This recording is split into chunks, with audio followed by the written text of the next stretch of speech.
नमस्कार। संतोष की रिपोर्ट में आप सबों का स्वागत है। और आज हम संतोष की रिपोर्ट में बात उस भूजा पार्टी की करने जा रहे हैं जिस भूजा पार्टी को लेकर आजकल बड़ी ही सियासत गर्म चल रहा है।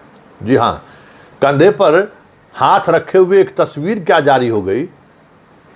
अलग अलग तरीके से उस तस्वीर को परिभाषित करने का सिलसिला ऐसा चला जैसे लगा कि सब कुछ अब आने वाले समय में निश्चित तय करेगा, मतलब निशांत ही तय करेगा। उस पूरे तस्वीर को लेकर कुछ संदेश तो ऐसा दिया गया, लेकिन एक बात है और वो बात होनी चाहिए। जब से मंडल एरा आया है, मंडल का दौर आया है, तो बिहार की राजनीति में कौन ऐसा सवर्ण नेता है जो सीधे सीधे तौर पे लालू और नीतीश को चुनौती दे सकता है? कौन सा ऐसा नेता है और चुनौती देकर वो चुनाव जीत ले? कोई ऐसा नेता बचा है? जो आरजेडी में है लालू के बैसाखी पर है, जो जदयू में है वो नीतीश के बैसाखी पर है। तो ये जो भूजा पार्टी की बात की शुरुआत कहाँ से हुई है? आरसीपी ने किया। और अब इस भूजा पार्टी को लेकर कह सकते हैं कि पिछड़े वर्ग में एक चर्चा हो रही है कि वोट हमारा राज तुम्हारा नहीं चलेगा। मतलब ऐसा दिखाने की कोशिश हो रहा है कि नीतीश कुमार बस एक मुखौटा मुख्यमंत्री हैं, राज तो ललन सिंह चला रहे हैं, राज तो संजय झा चला रहे हैं, राज तो विजय चौधरी चला रहे हैं। लेकिन सवाल यह है कि ये इमेज क्यों क्रिएट किया जा रहा है, या इस इमेज के सहारे बिहार की राजनीति में साधने की कोशिश क्या चल रही है? जब आप इस बात पर गौर करिएगा तो एक बात, बड़ी महत्वपूर्ण बात सामने आएगी कि नीतीश कुमार की राजनीति आज जिस मुहाने पर खड़ा है, अगर कल किसी पर ठिकरा फोड़ने की जरूरत हुई तो यही तीन लोग हैं जिन पर ठिकरा फोड़ा जा सकता है। ललन सिंह पर तो फोड़ने का औकात नहीं है। ललन सिंह अपने मिजाज की राजनीति करते हैं और वो तब भी नीतीश पर चढ़े रहते थे, आज भी चढ़े रहते हैं। उनका अपना एक अंदाज है और ललन सिंह को नज़रअंदाज नीतीश कभी नहीं किए। ललन सिंह ऐसा है जो लड़ के बाहर निकले, नीतीश कुमार को राजनीतिक तौर पर वो सारी भाषाई मर्यादा को भी तोड़ा और फिर वापस भी आए तो उसी अंदाज में आए। तो ललन सिंह की बात छोड़ दीजिए, बाकी लोगों को जो मोहरा बनाने की कोशिश चल रही है, क्या आपको लगता नहीं है नीतीश को इस स्थिति में पहुंचाने के लिए जो जिम्मेवार व्यक्ति है उसकी जिम्मेवारी तय न हो या उसकी जिम्मेवारी पर चर्चा न हो, इसलिए इस भूजा पार्टी पर तो नहीं कहीं आक्रमण किया जा रहा है? बड़ा सवाल है। जरा सोचिए, आज उत्तराधिकारी की बात हो रही है, निशांत निशु उत्तराधिकारी होंगे नीतीश कुमार को, और खबर इस तरीके से चलाया जा रहा है जैसे लग रहा है कि ये जो भूजा पार्टी वाले हैं वो नहीं चाहते हैं। विरोध का स्वर कहाँ से उभरा? किसने विरोध किया? भगवान सिंह कुशवाहा क्या बोल दिया? भीम सिंह क्या बोल दिए? जरा उन बातों को समझिए। जो पिछड़े राजनीति करने वाले लोग हैं वो क्या बोल रहे हैं और उनका निशाना क्या है, उस निशाने पर गौर करिए। श्रवण कुमार खामोश क्यों हो गए? ये सारी चीजें ऐसी हैं जिसके सहारे समझा जा सकता है कि बिहार की राजनीति किस मुहाने पर आकर खड़ी होगी। और अगर इस बात को अगर समझना है तो इसको इस तरीके से समझिए। नीतीश ने तो अपना उत्तराधिकारी तो घोषित कर दिया था ना, आरसीपी को थे ना उनके उत्तराधिकारी। आज ये भूजा पार्टी में जितने लोग हैं, कोई भी एक ऐसा व्यक्ति है जो आरसीपी इतना मजबूत हो? आरसीपी प्रशासन चलाते थे, आरसीपी सरकार चलाते थे, आरसीपी पार्टी चलाती थी। तीनों चीज आरसीपी के हाथ में था।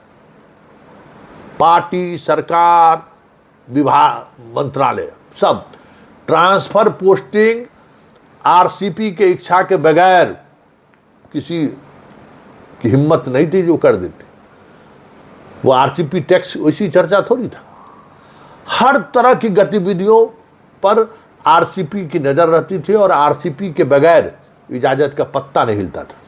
2020 के चुनाव में, विधानसभा चुनाव में कितने लोगों को आरसीपी ने टिकट दिया? क्या नीतीश कुमार को पता भी था कि कौन कौन लोग चुनाव लड़ने जा रहे हैं? जिसको भी आरसीपी ने तय कर दिया वो चुनाव लड़ने चलेगा। ये अलग बात है कि चुनाव परिणाम आने के बाद जब विश्लेषण हुआ तो घेरे में आरसीपी आए, फिर भी नीतीश पूरा भरोसा कर दिए। तो उत्तराधिकारी तो घोषित, आज अगर आरसीपी पार्टी में रहते तो उत्तराधिकारी खोजने की जरूरत थी। उत्तराधिकारी तो उन्होंने नियुक्त कर दिया, आज से 20 साल पहले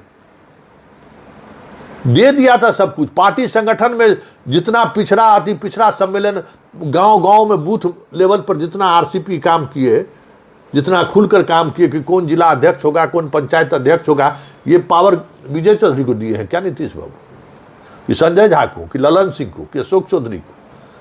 यही भूजा पार्टी है ना। इसकी इन चारों की हैसियत क्या है भाई? अपने मंत्रालय से बाहर कुछ करने की स्थिति में है। 4 गो डीएम का ही पोस्टिंग करा सकते हैं, 4 गो एसपी का ही पोस्टिंग करा सकते हैं।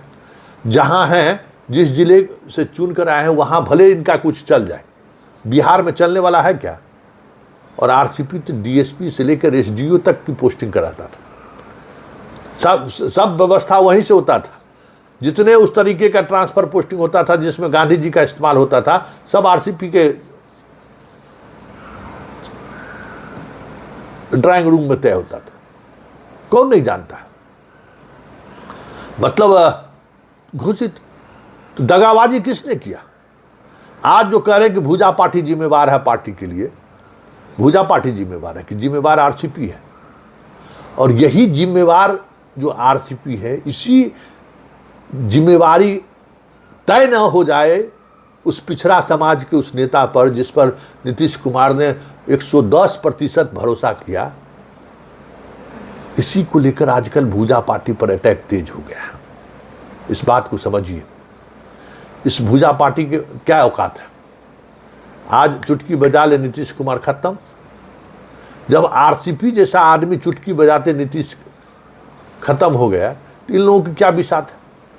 अभी आरसीपी घूम रहे हैं तो 1000-2000 आदमी भी जुट जाता है पिछड़ा से। ये लोग घूमेंगे तो क्या को आदमी जुटेगा? सो कहिए। तो आरसीपी जो मुंह उनको जलाया है, सब फूक फूक के पी रहे हैं दूध नीतीश कुमार। तो ऐसे लोगों को अभी आसपास रखे हुए हैं। लेकिन बड़ा बात यह है और सवाल भी है कि इन चेहरों के सहारे नीतीश क्या साधना चाहते हैं? इस बात को समझिए। नीतीश इन चेहरों के अलावा क्या साध सकते हैं? इनको पता है कि ये जितने चेहरे हैं ना, अगर आज हम बीजेपी से नाता तोड़ दें तो इनके बिरादरी का एक वोट भी हमारे पार्टी को नहीं मिलेगा। उनको पता है, इस सत्य को वो समझते हैं कि ये सारे भूजा पार्टी वाले ऐसे हैं जिनका अपना कोई राजनीतिक वजूद नहीं है। ललन सिंह हुंडई से जो कर ले, गुंडई से जो कर ले, अपने बाहुबली वाली पॉलिटिक्स से जो करा ले, अनंत सिंह और टिक्कर सिंह सबको एक घाट पर पानी पिला ले, अशोक महतो को हैसियत बता दे, वो ललन सिंह कर सकते हैं। वो भी अपने ही कॉन्स्टिट्यूंसी में, अपने कॉन्स्टिट्यूंसी से बाहर कहीं कुछ नहीं कर सकते। लेकिन आरसीपी तो सब कर रहा था। तो ये सारा खेल आरसीपी के उस पाप को ढकने के लिए हो रहा है कि भूजा पार्टी को मोहरा बना दो। समस्या क्या है ये भी समझ लीजिए। निशाने पर भूजा पार्टी को इसलिए रखा जा रहा है कि जो पिछड़ों की जो राजनीति इस समय क्राइसिस के दौर से गुजर रहा है, उस क्राइसिस के दौर में कोई चेहरा होना चाहिए ना जिसको अगड़ा और पिछड़ा के सहारे साधा जा सके। तो यही तीनों चारे निबूधन होंगे, इन्हीं के सहारे ने साधा जा सकता है। कि देख लीजिए नीतीश जी का हाल यही तीनों चारों किया है। लेकिन नीतीश जी का हाल तो भाई आरसीपी ने किया, खजाना लेके चला गया, आए बीजेपी के गोद में जाकर बैठी है। क्या कहे थे? अकेले शपथ मत लीजिए। इनकी बातों को नजरअंदाज कर दिया। ललन सिंह जो है, इनके बिना आदेश के मंत्री का शपथ ले लिए क्या? राज्यसभा जो है बिना इनके फैसले के चले गए संजय झा। कार्यकारी अध्यक्ष जो है सो अपने संजय झा बन गए पार्टी पर दबाव बना के कि ये बना दिए। आज कह देंगे हटने के लिए हटना पड़ेगा उनको। लेकिन जिस पर सारा भरोसा किए, सब कुछ किए और वो दगा दिया, आज उसकी चर्चा तक नहीं है। क्यों? क्योंकि उसकी दगाबाजी की चर्चा अगर होनी शुरू हो जाएगी तो ये जो पिछड़ा का जो राजनीति है जिसको ये लोग बनाए रखना चाहते हैं, वो नैरेटिव खत्म हो जाएगा। और वो नैरेटिव खत्म हो गया तो फिर सियासत खत्म हो जाएगी। इसलिए इन सवर्ण चेहरों पर बार बार तस्वीर के सहारे, बयान के सहारे निशाना साधा जा रहा है, जबकि सच्चाई यही है कि ये 2025 है ना, और 90 जोड़ लीजिए। 30 वर्षों से जो बिहार की राजनीति चली आ रही है, मंडल की जो राजनीति चली आ रही है, वो राजनीति अब एक मुहाने पर आकर खड़ी हो गई है। और वो उस मुहाने से कुछ नई चीजें पिछड़ावाद के सहारे अब निकलती हुई दिख नहीं रही है। जातीय जनगणना भी अब टेंटाफिश हो चुका है। तो ऐसे में जो लाभुक वर्ग है, चाहे वो नालंदा का कुर्मी हो, चाहे छपरा का जादव हो, मधेपुरा का जादव हो, जो लोग लाभुक वर्ग है, तो चाहे पटना के आसपास का कुशवाहा हो, जो सीधे सीधे सत्ता का लाभ जादव, कुशवाहा और कुर्मिये ने उठा रहा है जी 30 बरस से लाभ, सीधा डायरेक्ट लाभ, नौकरी से लेके पोस्टिंग तक में। तो वो जो मलाई खाने वाला जो तबका जो है ना, सबसे ज़्यादा बेचैनी उन्हीं लोगों को, कि ये सियासत जिस मुहाने पर खड़ा है, वो मुहाना ऐसा है कि कभी भी किसी भी समय ये जो 30 वर्षों से जो एक खास धारा जो बिहार में बह रही है ना, वो उल्टी धारा दिशा में बह जाए, इस बात का खतरा जो है इन लोगों को मजबूर कर रहा है भूजा पार्टी पर हमला करना। मजबूर इसलिए नहीं कर रहा है कि कोई खतरा है, इसलिए कर रहा है कि उसके सहारे हम पिछड़ावाद को की जो राजनीति है ना, वो बनाए रख सकते हैं। जबकि सच्चाई यही है कि नीतीश को जिसने भी अपमानित किया, नीतीश की बात को जिसने भी खारिज किया, नीतीश का जो खजाना लेकर चला गया, कोई और नहीं, उसी पिछड़ा समाज का वही नीतीश का करीबी व्यक्ति था, जिस पर नीतीश ने सबसे ज़्यादा भरोसा किया। बात हम आरसीपी की कर रहे हैं, और उसी भरोसे की टूटने की वजह से आज नीतीश कुमार का ये हाल है। मानसिक तौर पर जो आज नीतीश को देख रहे हैं बीमार, उसी का झटका ही बर्दाश्त नहीं कर पाए। ये कभी कभी बातचीत में बोलते भी हैं कि भाई आरसीपी ने हमारे साथ जो किया सो आज तक किसी ने नहीं किया। तो जो आरसीपी का जो दर्द है ना, वो दर्द उनके मन स्थिति पर बार बार देखने को मिलता है, लेकिन उस दर्द को साधनिक करके बिहार की सियासत तो साधी नहीं जा सकती है। इसलिए इन भूजा पार्टियों पर टारगेट किया जाता है। इन भूजा पार्टियों के सहारे अगड़े पिछड़े की राजनीति बनाए रखना चाहती है।